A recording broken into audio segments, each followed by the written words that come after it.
Our lesson today is continuing the theme, how fear of the other breeds hate.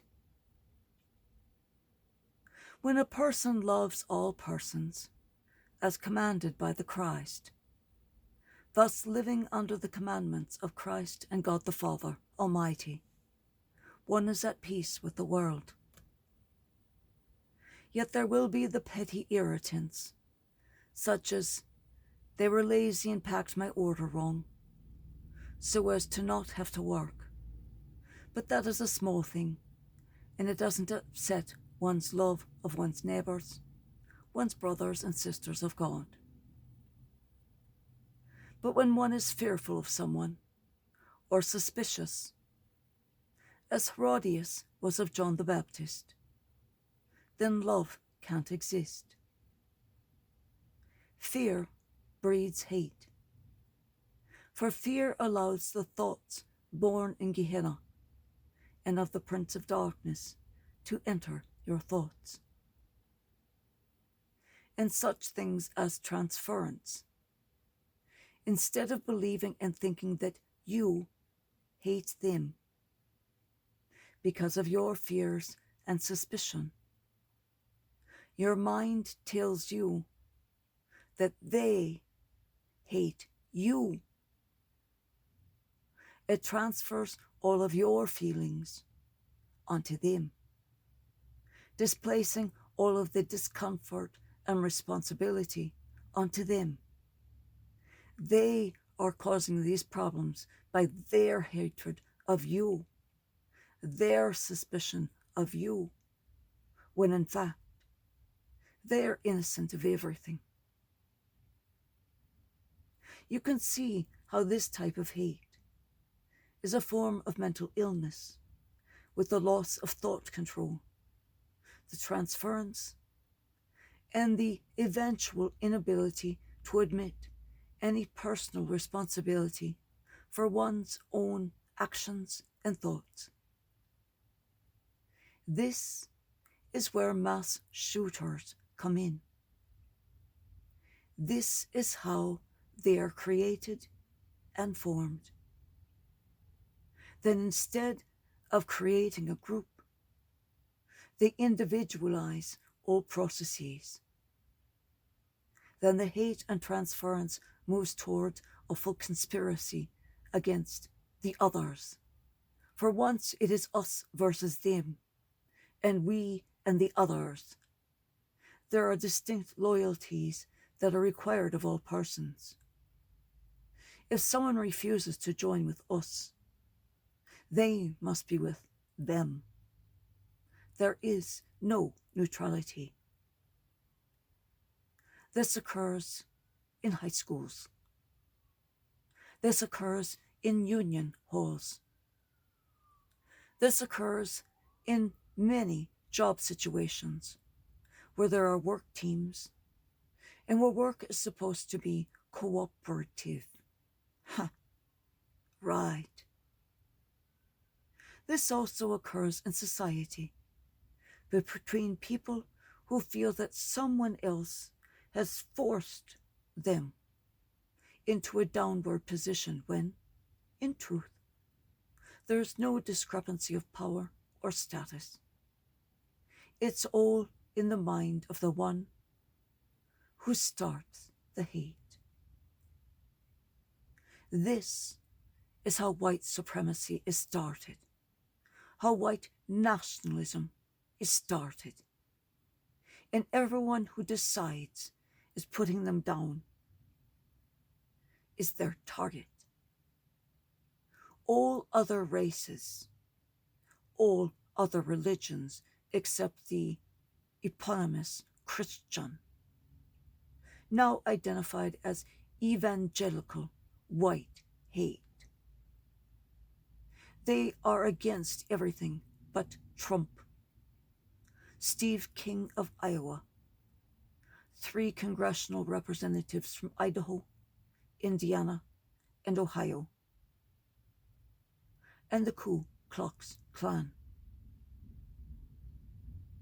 This is how formerly centrist Christian churches, have allowed the fear of the unknown to turn them away from the gospel completely, no longer using the love and acceptance taught by the Lord as a means of overcoming the fear. And so these churches are no longer churches, and they're no longer Christian. You don't need to understand everything. Just trust that God created all humans, and he makes no mistakes. So while you may not yet fully comprehend the changes in the world, it is not your place or your responsibility to understand or comprehend all things.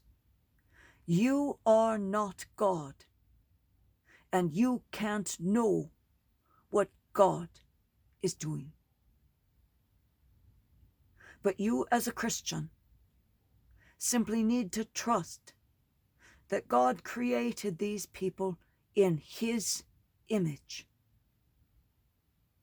and to not accept them, or worse, to hate and fear them, is to not accept, to hate and fear God's image and God's creation. This is a mortal sin.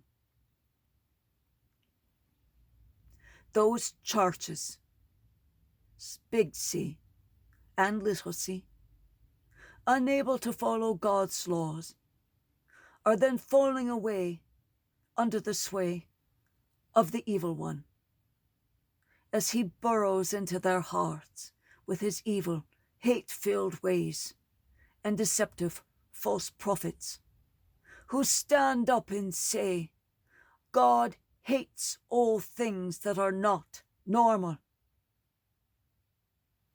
Then God would have hated his own begotten Son. You stupid, hate-filled fools!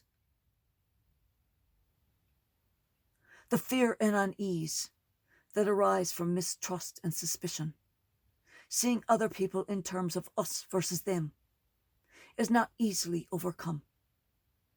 It takes time. It takes unlearning and retraining the pattern of thought, learning to trust, reteaching yourself to love. It takes professional assistance. This can't be done by just closing your eyes and saying a prayer. All bitterness, fury, anger, shouting, and reviling must be removed from you, along with the hate and malice. Inner peace, a practical source of peace and confidence, depends on warm-heartedness and a concern for others' well-being, being kind to one another, compassionate, forgiving one another as God has forgiven you in Christ. When your belief structure allows you to see Christ or God's image in each person, then they are no longer other. When all are a part of him, his image. This includes all races, all ethnicities, includes also gay, lesbian, and transgender, men and women, Christian, Jews, Muslims, every person on the face of the earth.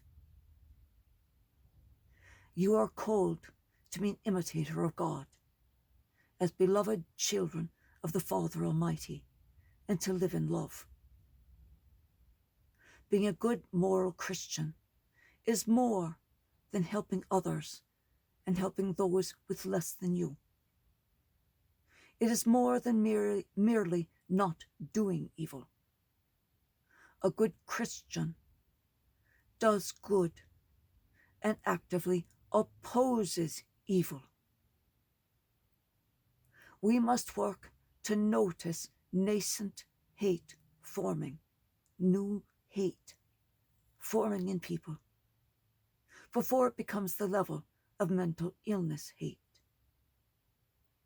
Mental illness needs compassion and treatment. But when you see hate and someone talking or acting on hate, do not act on your own. Call the police so that they can be stopped and helped. Do nothing else.